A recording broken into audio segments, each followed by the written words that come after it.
এই হেডফোন চাক দিয়ে পুরো মাছ মারিনি বহুত দিন আগে মাছ মারি কিছু বলবে না কারা বলবে না না বলে যে হেগমন মর্জি খারাপ হয় বলবো সবসময় তো বলে না আমরা তাহি মাঝে মাঝে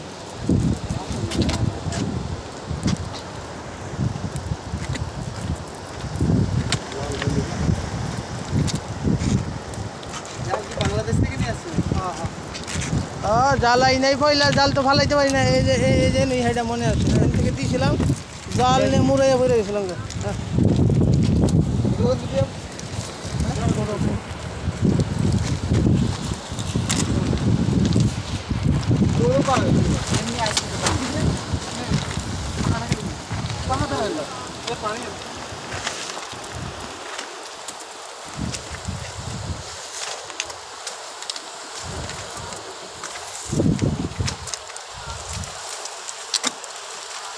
এই বিলু ঢং গেরে পড়তে না এই গেরে পড়তে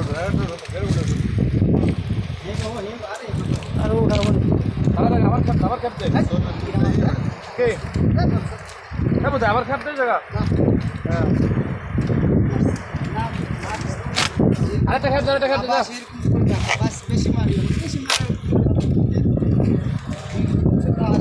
হয়েছে শেষ হয়েছে